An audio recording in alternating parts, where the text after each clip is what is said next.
Good afternoon, everybody.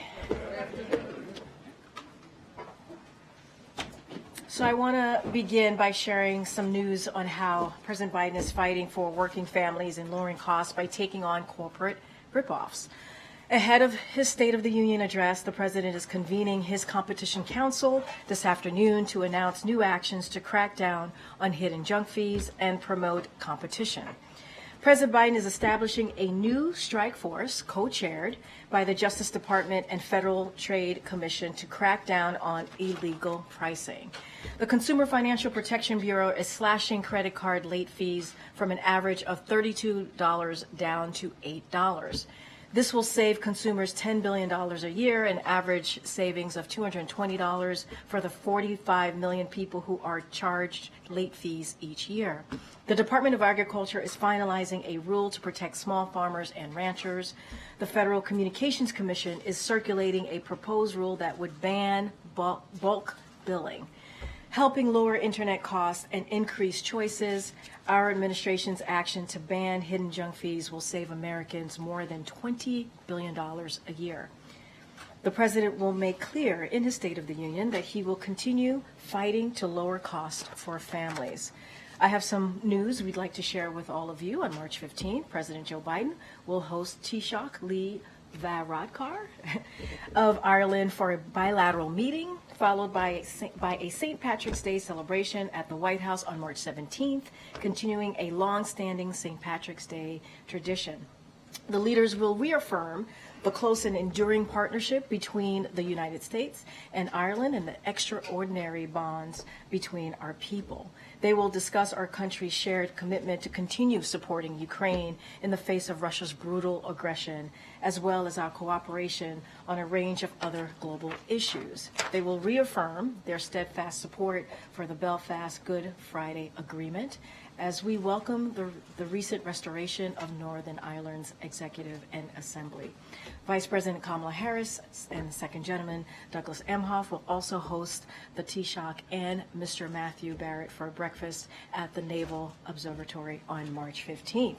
And as you can see, when I walked out, 3 of our amazing Wranglers came out with me. And so before we get started with the briefing, I have a couple of things that I want to say. So, they're moving up in the world. They're going to stay in the family, but still moving up, and it's so well-deserved of all 3 into new roles, obviously. Allison Bayless has been by my side since day 1 and a rock star Wrangler. I'm going to get emotional. For the last 2 years, is moving over to the campaign. There is no one who works harder or more hours on our team than Allison. As you can all attest by the hours of the day that she responds to your emails, she accomplishes everything with diligence and composure, and she always has a bright sunshine spirit. Even when I'm in my dark spaces, as we tend to joke around, and she has an incredible sense of humor and a wit that is unmatched. Silas Woods has the biggest heart of everyone that I know. And sometimes I worry about him because he has such a big heart. And every single day I see him go above and beyond to coordinate movements, get you all what you need, and make accommodations for everyone as he can. And some of you don't know he's often the reason you're able to get that shot, right? Silas is really good at getting that shot, get in the room or hear what the president has to say, obviously. There isn't a single person here who doesn't have a kind word to say about Silas, and there's no better teammate, which is why the Second Gentleman is stealing him from us. He came from OVP, so now he's going back essentially to that world. The press team won't be the same without Silas, but we're glad we'll still get to work with him every day. I'm going to miss you very much, Silas. Literally the biggest heart of anyone that I know. And finally, Davis Conger came to us from the State Department, having traveled the world with Secretary Blinken. He's brought skill and professionalism to our team, and he's someone you always know you can rely on. Every day he has brought competence, kindness, and coolness under pressure to his job. He's always so even keel and cool, which is why Annie Tomasini has hired him as an advisor in the Office of the Deputy Chief of Staff. Three incredible new roles for three incredible young people. We're extraordinarily proud of all of you, the work you've done and the work you will now continue to do at a higher level, obviously on behalf of this president. And so I am super proud of you. You guys are like my kids who are flying off. So I'm glad you will still be part of the broader team, obviously, and I'm really sad to see all of you go, but I am so personally proud of all of you. And now they're going to get up and they're going to walk out because there's so much work to do, as you know, as Wranglers. But thank you guys. Love you all. Thank you.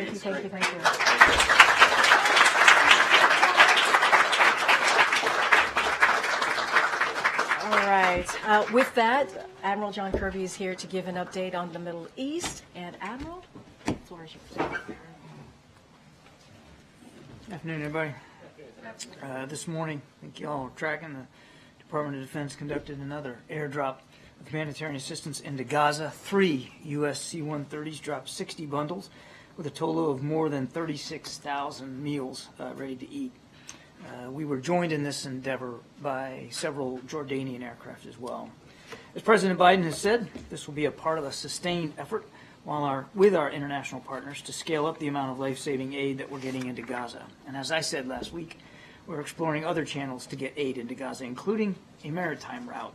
To that end, we're looking at both military and commercial options to move assistance by sea. There's still an awful lot of work that's being done on this to flesh it out. Of course, we're also going to continue to urge Israel to facilitate more trucks and more routes, opening up more crossings so that more aid can get into people in need and increase that flow. And with that, take some questions. Thanks, John. With that number on the 36,000 meals, was that just the U.S. contribution to that, or was that also the Jordanian contribution to that? That was just the U.S. The Jordanians flew, I believe it was 4 aircraft, and I can get you the exact number of how much they dropped, but it was food that they dropped too. And then in terms of the scale of that, I mean, that's a drop in the bucket of what the need is in Gaza right now. When you talk about the maritime corridor planning as well, I mean, this war's been going on for 5 months now. Why isn't the U.S. and its allies further along in the planning stages for a maritime corridor or other operations like an airdrop with more equipment, more resources, more personnel on standby? Should from the moment the president gave the go-ahead, I mean, shouldn't there have been more contingency planning to get more aid in much faster? We've been working on the humanitarian assistance front since the beginning, as you said, many months ago, and quite frankly, the best and most efficient way to get aid in to people in a confined space like that in a very urban environment is on the ground. I mean, yes, you can move more volume in ships, whether they're military or commercial ships, but eventually that stuff has to get ashore, then has to get loaded onto vehicles and then trucked in, right? So the trucks are the best way to do that, and that's why we've been working so hard to try to increase the flow. And during the week-long pause that we had before, we were able to get it up to 200 trucks a day. It was through President Biden's urging that we got the Rafah crossing open to aid. It was at his urging that we got Kerem Shalom open, but it just the flow just hasn't been enough to meet the need. And as the war has progressed, the need has gotten obviously much more dire. So it's not like even though we're just now talking about airdrops, it's not like the idea of airdrops just happened, just dropped out of the sky. It's been something we've been talking about for quite some time, in the maritime route as well. The maritime route, yes, it can move more volume at sea, but it also is going to require a heavier logistics lift and some infrastructure ashore, and very much going to need the support of allies and partners. And so those discussions are ongoing. And then does the president have any plans to meet with Benny Gantz before he leaves Washington this evening? No. Thank you for answering that one. So we can go and move on from No, there. a few others here. The president this morning signaled that he's concerned about violence in Jerusalem and in the region in the coming days. Is there something specific he's been told to anticipate? I won't speak to specific intelligence one way or the other, Ed. I mean, obviously this is something we're always mindful of, particularly given what's gone on between Israel and Hamas. But I don't think I'm going to elaborate on that. Just to backtrack on something from last week, I don't think you've been asked about this, at least on camera, but when he was in New York and suggested he had reason to believe there'd be a ceasefire by Monday, and that hasn't happened. Why did he think that at the time? He was referring to updates and briefings that he'd been getting from the national security team about the progress of negotiations. Obviously, we all wish that had happened. We wish that it would happen today, but we're still negotiating. We're still trying to get there. And on Haiti, is the U.S. continuing to monitor that situation, and does it have any sense of the whereabouts of the Prime Minister? Yes. As far as I understand, no. I'll let the Prime Minister speak to his travel, but I'm not aware that we have any keen sense of what his whereabouts are. Thanks. Just following up on Haiti, you've called on Americans to evacuate. How should they do that when the airport is under attack? Again, I'd refer you to the State Department. They're the ones that issued that advisory.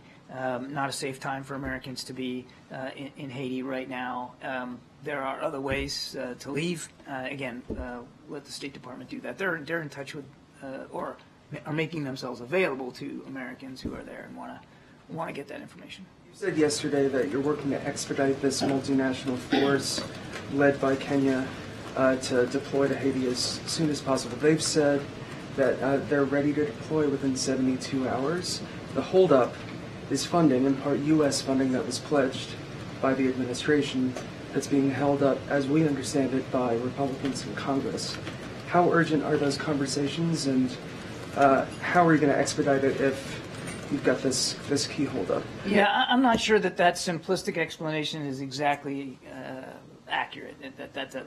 That is the only thing holding this up. But let's put that aside.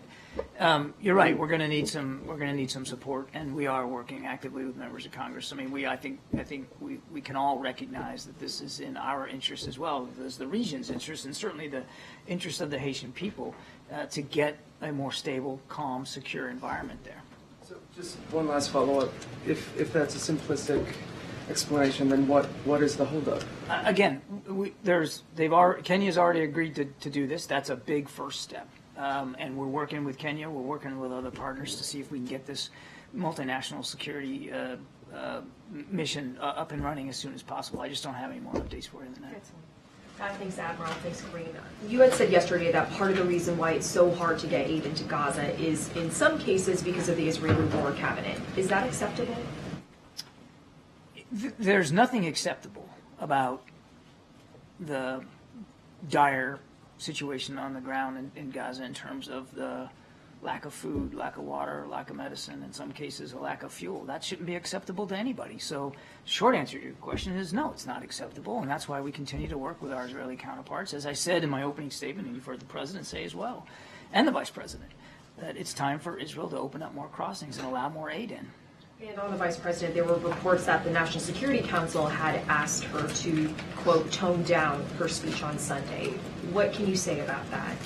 I would point you to what the Vice President's spokesperson already said about that story in calling it inaccurate. Does the administration still believe it's more effective to withhold public criticism of Netanyahu in order to have more sway in private? And is that private sway waning? I don't think I'm going to accept the premise of that question. I mean, we have been nothing but candid and forthright in private with our Israeli counterparts, and certainly in public in the comments that we have made. You've heard again from the President and the Vice President just recent days expressing very clearly what our concerns are with the humanitarian situation in there and how it is unacceptable and how we need the Israelis to step up and do more.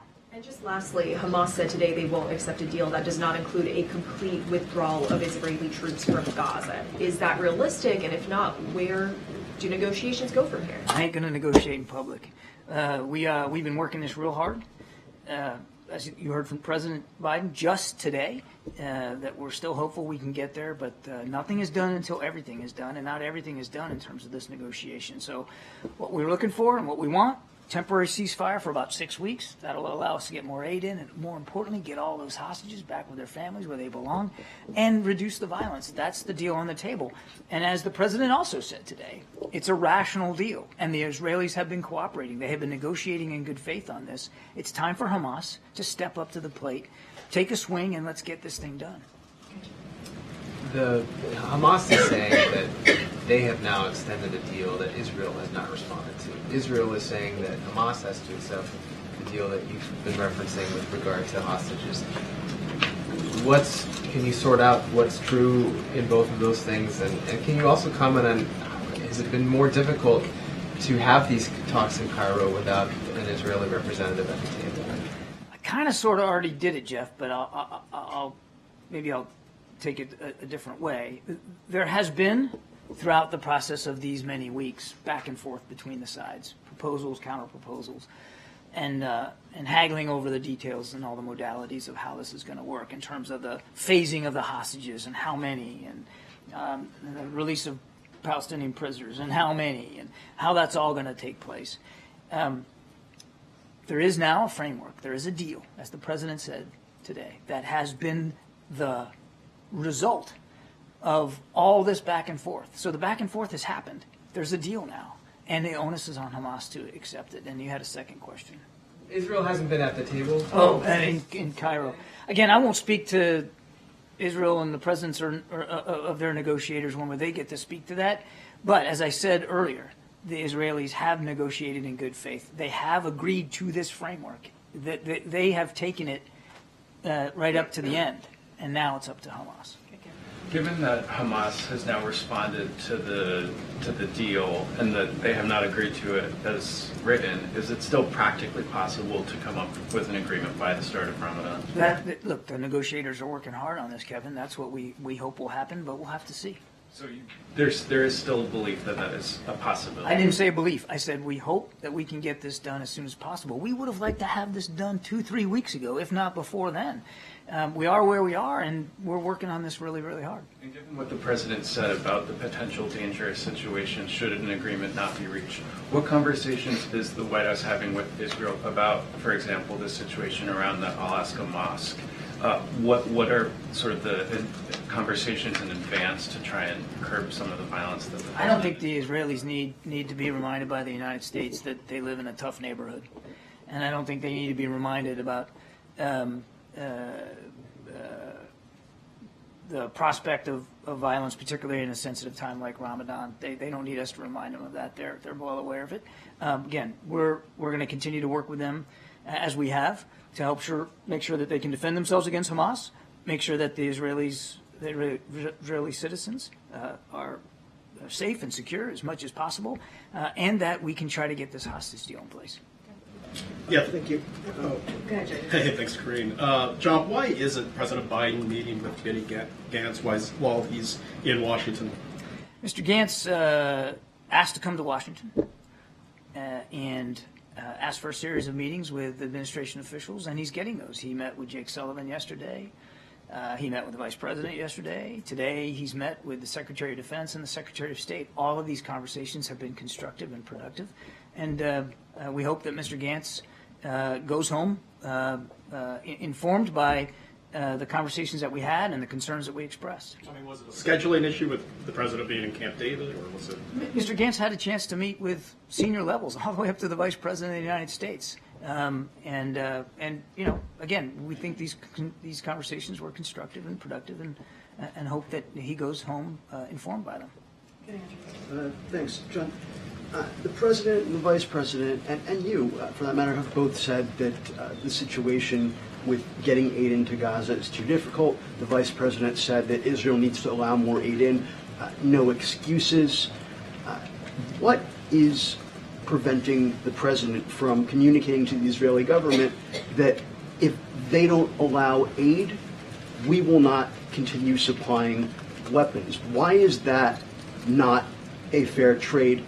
No aid, no bombs. Because the President still believes that it's important for Israel to have what it needs to defend itself against a still viable Hamas threat. Maybe some people have forgotten what happened on the 7th of October, but President Biden has not. How does keeping aid out of Gaza contribute to Israel's right to defend itself? Keeping aid out of Gaza is not the right thing for any purpose. It's not about... It's just not acceptable on the face of it, as I told Selena. And that's why we're working more than any other country, by the way, to increase the flow. I mean, it is U.S. aircraft that are dropping this food out of the sky in the last couple of days. Yes, but you keep saying, and you said yesterday, the holdup, that the problem is the lack of capacity being delivered on the ground. and that's the Israelis and to some extent the Egyptians, but mostly the Israelis. How is that? And you said it's not acceptable earlier. You're looking at this as a zero-sum game. Like, yes, you are, sir. It's, well, if they're not doing what you want, then cut off the aid so they can't defend themselves. That's not the way we're going to do this. It's not the way we have done this. They have a right to defend themselves. They need the capabilities. Let me finish. They need the capabilities to do that. There's aid that's desperately in need. And you know what? We can do that too. We can do both. Both are important, and both are going to be pursued by this administration. I know you don't approve of necessarily the policy choices that we've made, but we, and I'm answering them, we can do both. We can influence our Israeli counterparts to do more, to be more careful, to let more aid in, and we can continue to work to get that aid in ourselves. One more follow-up then. Israel, according to Israeli media, the Israeli Defense Forces and industrial base are ramping up or preparing to ramp up domestic production of weapons that are currently U.S. supplied, including dumb bombs, firearms, that sort of thing, to be commenced next year, 2025. Is the president concerned that this would lower U.S. leverage, and is there a window that's closing during which the U.S. has the leverage and influence to get the Israeli government to do certain things with respect to human rights, for instance, allowing more aid into Gaza? The president's concerned, as I said, about Israel being able to defend itself against a still viable threat. We'll let the Israelis speak to their defense industrial base plans and intentions. They're a sovereign country. They get to make those decisions, and we respect that. They're also a key ally and a partner, and we respect that alliance and that partnership as well. The other thing that's keeping the president up at night is the humanitarian assistance and the humanitarian situation on the ground in Gaza, and that's why he has ordered these airdrops. That's why we continue to urge very, very stridently the Israelis to open up more crossings on the ground to supplement the aid that's already getting in and to try to improve what's not getting in. And that's why, as I said in my opening statement, the president also has the team looking at maritime options. Thank you so much. I want to ask you about some remarks the French President Emmanuel Macron made today. So he urged Ukraine's allies not to be cowards, and he also added that not to be what? Cowards. Sorry, my accent. And he added that he fully stood behind those controversial remarks he made last week about sending troops to Ukraine. So what do you make of this rhetoric? Do you think the time has come for stronger language on Ukraine, or is this not helpful? I'm not going to parse President Macron's words. I mean, he certainly has every right and ability to speak for himself and his views. All I can do is speak for President Biden, Commander-in-Chief, and the President has been clear. We have been extraordinarily strong in leading international efforts to support Ukraine for the last 2 years. We need Congress to help right now pass that supplemental so we can continue that strong leadership and support a coalition of more than 50 nations that the United States put together to support Ukraine. He's also been very clear since the very beginning of this war. There's not going to be U.S. troops on the ground fighting inside Ukraine. And you know what? President Zelensky isn't asking for that. He's just asking for the tools and capabilities. He's never asked for foreign troops to fight for his country. He and his troops want to do that, but they need the tools, and that's what we need to help with. We're bumping up against the president's. Sorry. Thank you, Karine. I have questions on the Indonesian election, but just to finish up on Gaza, is the Gantz meeting with the VP and also with Jake a signal that the administration is looking forward to a future Israeli government without Netanyahu? No. And maybe this one is for Karine. Will the president use any part of his State of the Union address to acknowledge the anger of American Arabs and Muslims and progressive Democrats and explain to them why he's not imposing conditionalities on Israel? I'm going to go around and I'll get to that question. Let me just get to a couple more people. Great. And so just on the Indonesian election, China, the United Kingdom, Australia, and several other countries have congratulated Indonesia's President-elect Prabowo Subianto on his apparent victory. Is there a reason why the administration is waiting? We congratulate the Indonesian people on a successful election. The President looks forward to early engagement with the new administration and to strengthening our cooperation under what is already a strategic partnership. We're obviously closely following the ongoing vote count, and we understand that Minister Subianto has a significant lead. We've had excellent cooperation with him since the time he was defense minister, and if he is in fact finally elected, then we look forward to continuing that relationship. Just to clarify, the president-elect does have a long track record of allegations of human rights violations. He was at one point the son-in-law of former President Suharto, who ruled Indonesia for 32 years, and his vice president-elect is the son of the outgoing President Joko Widodo. Is the administration concerned at all about democratic backsliding in Indonesia? We never back away from our concerns about the need for human rights, civil rights, and all the values of democratic institutions, and the president absolutely will not shy away about expressing our concerns. Okay. Admiral, to ask that question more directly, or one of the other questions that was just asked, in Israel, the vice president's meeting with Gantz was seen as a snub to the Netanyahu government, was it? The meeting with Minister Gantz, again, was at his request. He is a member of the War Cabinet. There is a war going on, and we believed it was a good opportunity to have a discussion with the War Cabinet about the way in which we're supporting Israel and the things that we want to see Israel do. The president was asked this morning how his relationship was with Netanyahu these days, and he responded like it's always been, and then he smiled. Yep. I don't know if I can improve upon that. What would you add to that? I wouldn't. One question I still like my job. One question on Haiti. The administration has provided more than $126 million in humanitarian aid to Haiti in 2023. Where has that money gone? Has it been effective? I can get you, Gabe. We can get you a rundown of exactly how those funds were allocated. But we're proud of the humanitarian assistance that we have and will continue to provide Haiti. But right now, the focus has got to be on getting that multinational security element in there to help create the conditions where the people of Haiti can live free and in security, so that humanitarian assistance can get there more freely and get to the people that need it. Last question. Thanks, Karine. Thanks, Admiral. Following up on Aurelia's question, there's been some pushback on Macron's comments from the Germans and also from the Swedes as well. Is the US worried that Ukraine's allies are starting to splinter? No, there's been tremendous international support and unity for Ukraine. As you know, we met with the Prime Minister of Italy just last week. They've been strong. There's incredible unity. Everybody shares the same concerns that we do about just letting Putin take Ukraine and what that means for their safety and security and for the security of the NATO alliance. No, we're not concerned about that. That the stalling of this US aid is putting more pressure on European allies and causing fractures on all in that sense. We're worried that the delay on the national security supplemental and the assistance coming from the United States is going to have a actually already is having a detrimental effect for Ukrainian soldiers on the battlefield. That's the main concern. And the time is way past now to get them the tools that they need to defend themselves. Their defensive lines are starting to shift now, going in the wrong direction, because the Russians continue to push west out of the Donbass. Thanks, Adam. All right. As you know, the president's event's going to start shortly. Seek, you have anything? Nick, you give a rundown of how the president spent the last few days at Camp David preparing for the State of the Union. Who was with him? Does he have the final speech text at this point?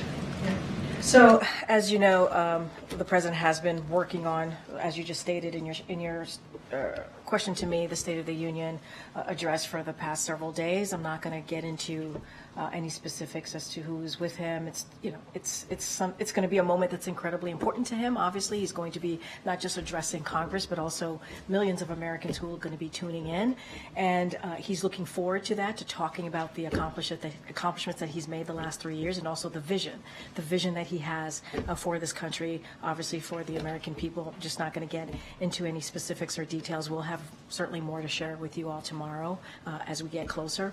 The State of the Union address is incredibly important. He's going to be working on it, I believe, until the very last minute. So he gets it just right, because it's going to be an important moment.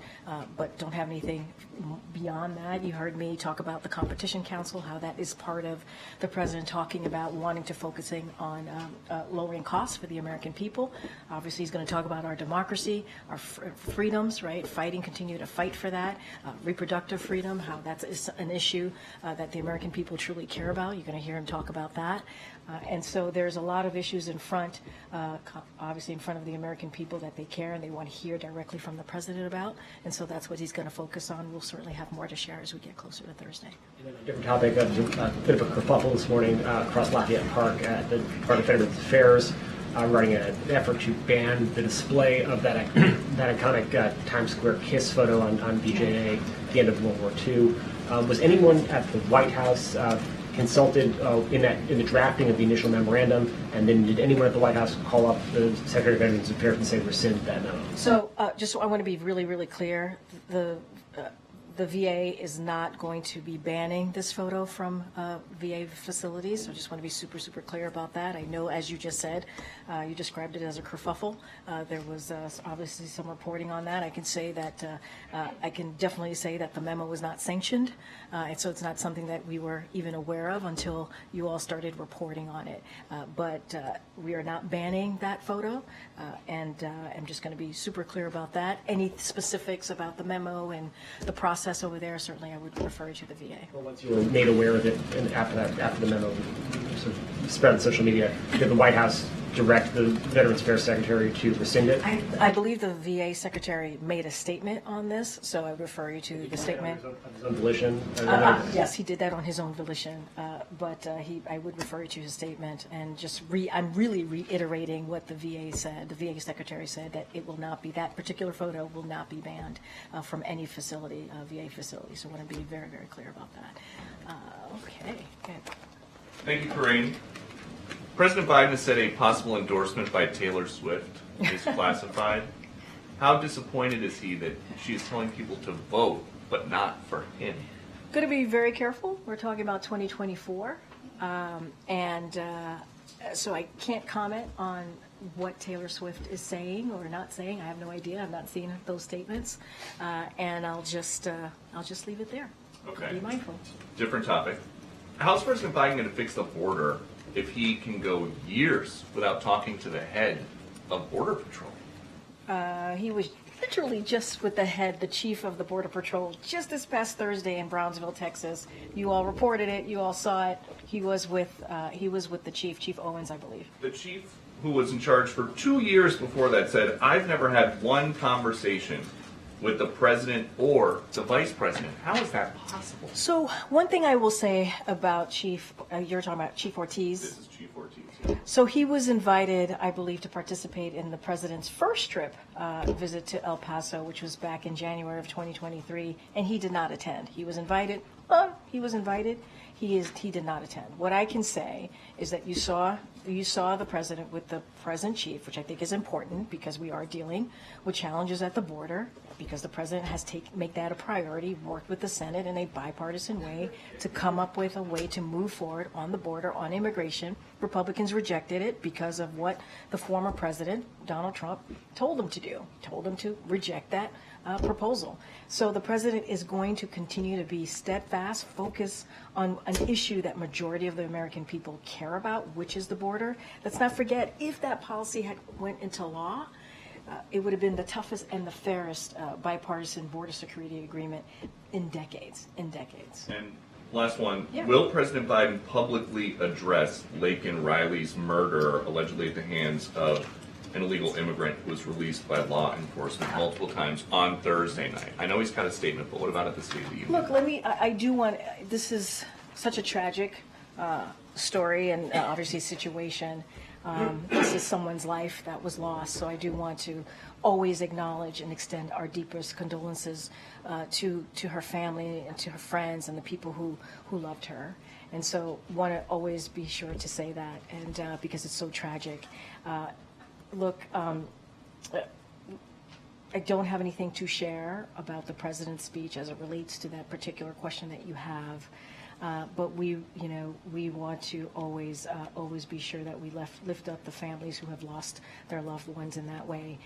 And I would reiterate, you just asked me about the Border Patrol chief. The president was just there with the current chief, Owens. The president went to the border, obviously Brownsville, Texas, to lift up the importance of doing something at the border. And I would be remiss if I did not continue to say that Republicans rejected a bipartisan proposal that came out of the Senate. And so if they truly, truly cared about what was going on at the border, if they truly cared about this immigration policies and trying to fix that, trying to move forward in a way where we have a tough and fair law, they would work with us on it. They wouldn't listen to the former president, who is clearly telling them to reject, telling Republicans to reject it for his own political gain, and that's shameful. That's truly shameful. Go ahead, Selena. Will the president be watching the election results come in tonight? So, as you know, the president's going to be talking about the Competition Council today. He is continuing to work, obviously, on his State of the Union address because it's important to him. He knows how important it is for the American people to hear directly from him. I don't have anything to share. I've not spoken to him about his plans tonight. Obviously, he will be kept updated, and he'll be aware of what's going on tonight as we see elections happening across the country. I just don't have anything specific on that. And the Consumer Bankers Association has been very critical of the Biden administration's rule to cut the credit card late fees. They called it anything but a win for consumers and knowingly putting consumers' financial health at risk. What's the administration's response to that criticism? So we totally disagree, obviously. The president has always been very, very clear. He's going to do everything that he can to make sure that we're lower cost for the American people. And what we're seeing is that corporations obviously not passing along their gains to Americans, to American consumers, and we've always been very clear about that. And so we want to make sure that we protect Americans. We want to make sure that we obviously protect American consumers. So we disagree with that sentiment. We disagree with that statement, and the president's always going to put the American people first. Karine, does the White House have a position or a comment on the latest bill in Congress to crack down on TikTok, just introduced today, I believe? So I have not seen the text or had an opportunity to speak to our Office of Legislative Affairs or anyone else in the White House office. So I don't want to get ahead of myself and speak to that. Obviously, we'll take a look, as we normally do, on any legislation that believe will be beneficial to the American people. I just can't speak to that at this time.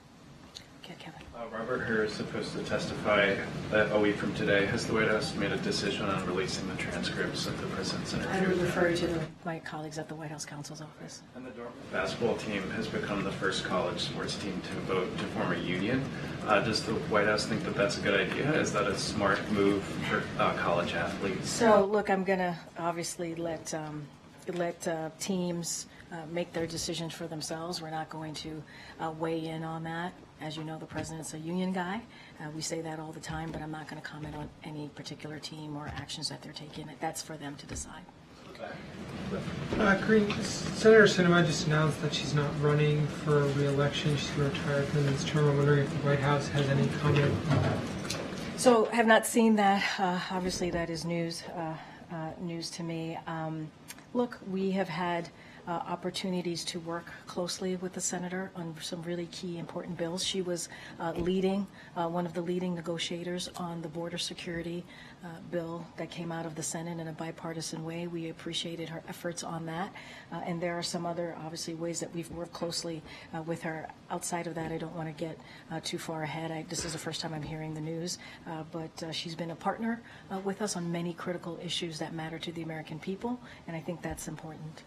Is there anything you can tell us about the president's travel after the State of the Union this weekend and next week? I think bless you. I believe the campaign has made some announcements on some travel that the president will be doing after the State of the Union, so I would refer you to them. It is common that after State of the Union, the president goes around the country to speak directly to the American people. You're going to see the president do the same, but I would refer you to the campaign on specific stops that he has coming up. I just wanted to ask about the Meta breakdown this morning, hundreds of thousands of users. Do you have any more information on that and whether it's connected to a cyber attack? So obviously we all are aware of what happened for the last couple of hours, the incident, and so don't have anything at this time. We are not aware of any specific malicious cyber activity, so I can say that, or any specific nexus as it relates to today's election. But we would have to refer you to the individual social platforms, obviously, for any more information on that. Quick separate one. On the minibus spending agreement in Congress right now, it would divert about $45 million in fees from the Justice Department's antitrust division. So I'm just wondering, given the administration's take on antitrust, is this a concern that that money would be going away? So look, as it relates more broadly, well, I'll say this. The president obviously strongly supports funding for antitrust enforcement, which is critical to promoting competition and lowering costs for consumers. This is a bit more complicated, so I just want to break this down a little bit. The antitrust funding proposed in the funding bill is a 4% increase over the last year and a 26% increase since 2021.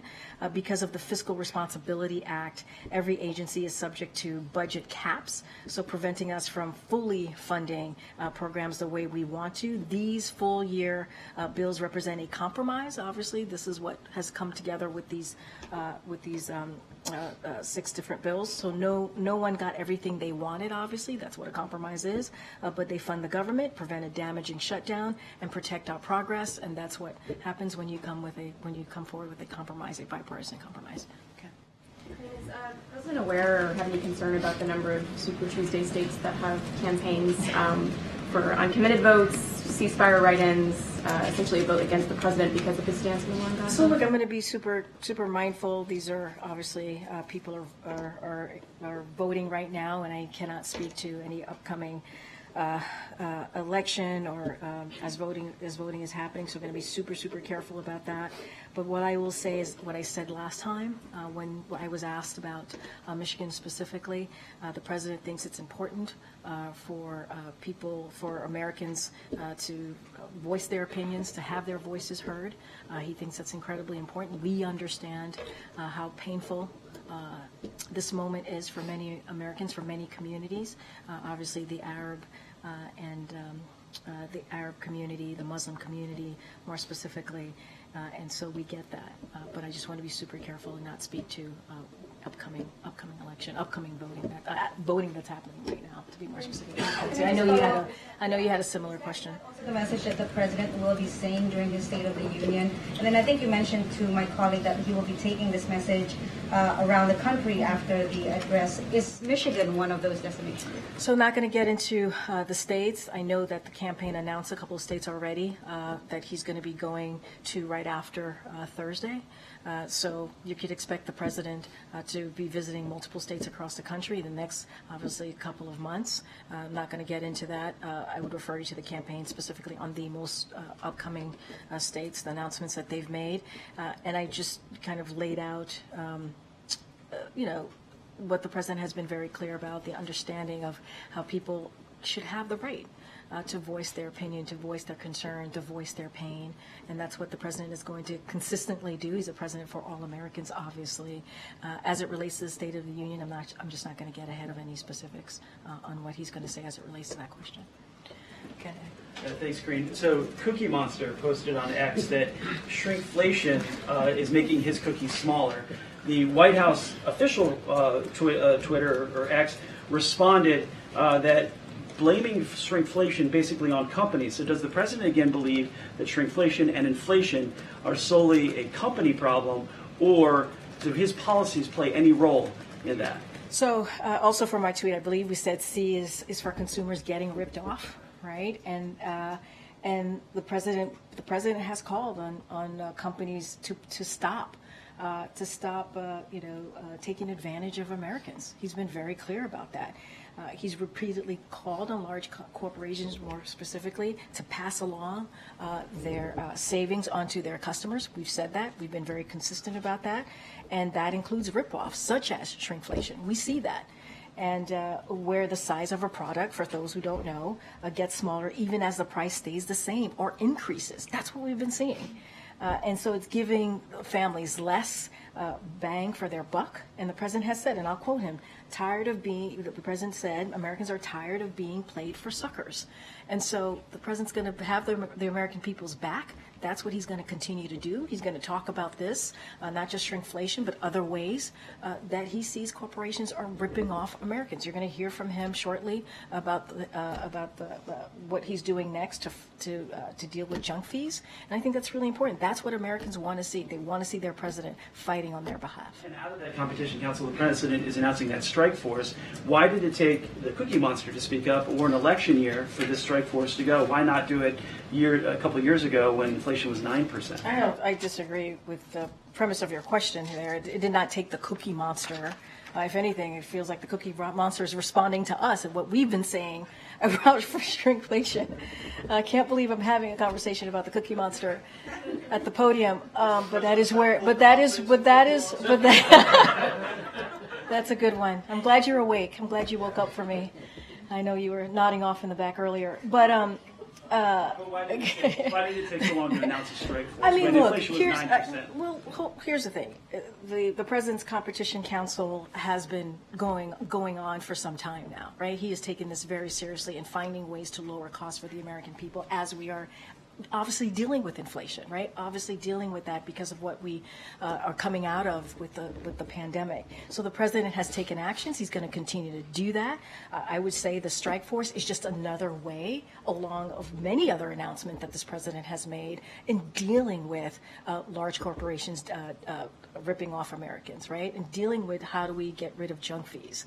And so that's what you're going to hear from the president. So to say that, now all of a sudden he cares about this is not true. It is a false premise. It's a false question because the president has been dealing with this for some time now. And now he's making a new announcement on the strike force, and I think it's important. And so you'll hear more from him momentarily. One more, if I may. The president, I noticed, had note cards at the border when he was doing his briefing there. He also had note cards last Friday with the Italian Prime Minister. Why does the president rely so heavily on note cards? You're upset because the president has note cards? You're asking me a question about the president having note cards? I'm asking why the does he rely so president who heavily? has had probably one of the most successful first 3 years of an administration than any modern day president. He's done more in the first 3 years than most presidents who had 2 terms. You're asking me about note cards?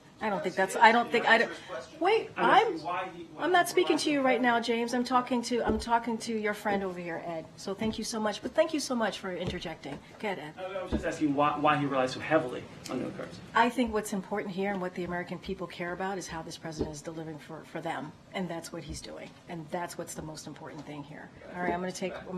Okay. Did I call on you already? You did. Okay, wait, no, I can't do that. Go ahead, Karen. No. Go ahead, Karen. Go ahead, Karen. Alexei Navalny's widow, Yulia, was invited to the State of the Union by the White House, but she's unable to make it. Did the president extend that invite personally when he met with her last month? Yes, I can confirm that she was indeed invited to the State of the Union. She is no longer able to attend. I would have to refer you to her and her people as to specifically why, but I can confirm that, yes, she was invited. Extend that invitation? Yes, the president did. When they met? Yes, the president did. Go ahead, John. Go ahead, John. John, go ahead. Go ahead, John.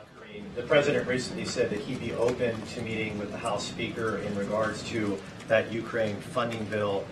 Is there anything to report? Is the president reaching out to the House Speaker in terms of a one-on-one conversation? Well, they just met. The Big Four just met last week. They talked about the importance of obviously the National Security Supplemental, which includes the Ukraine funding. They talked about obviously avoiding a shutdown, which we are glad to see that Congress is doing that. And as you know, they had a pull aside, they had a brief meeting afterwards. Not going to get into what was discussed. It was a private meeting, but the president has spent some time with the speaker over, just last week, literally. They were together just last week. I don't have anything else to share. All right, guys, we're going to wrap it up. Go ahead. Thanks, Karine. Is the White House concerned about another... Oh, I'm so sorry. No, I'm more so teasing. I'm giving it a hard time. Go ahead. Is the White House concerned about another bank failure after New York Community Bank shows signs of trouble? So, look, obviously, I want to be super careful, right? This is something that is monitored by regulators, and this is something that they take very seriously and are always monitoring. I don't want to get ahead of that, and we're always going to keep an eye on that, or they will, more specifically regulators. I just don't have anything else to share beyond that. All right. In the vein of that question about the yes, speaker, yes, one sir. of mine was, he did last week extend a bipartisan olive branch to the former president to work with him on border security. Beyond saying that rhetorically, has there been any other attempt to reach him to talk about possibly working together? Have you heard from the Trump camp about it? Well, as it relates to the Trump camp or campaign, that's something that I would refer you to the campaign on. Look, the president has been very clear, and I think you've seen it in his action. The fact that we worked with Republicans to try and get to a border security proposal, we did that because we believe it needed to be dealt with in a bipartisan way. And I would add that when we are able to work in a bipartisan way on behalf of the American people, we get things done, right? We see that with the Chips and Science Act. We saw that with the prevent gun violence legislation, right? Anti-gun violence legislation. You saw that with the infrastructure legislation. Remember last time around, during the last 4 years of the last administration, it was a punchline. Infrastructure, week was a punchline. Last week, there's been no active attempt to get the former president. I am saying to you, I don't have anything to read out, but I do want to say, when we work in a bipartisan way, we are able to get things done for the American people. We just are. And we see that. We see that with historic pieces of legislation that will change the lives of Americans for generations, which are incredibly important.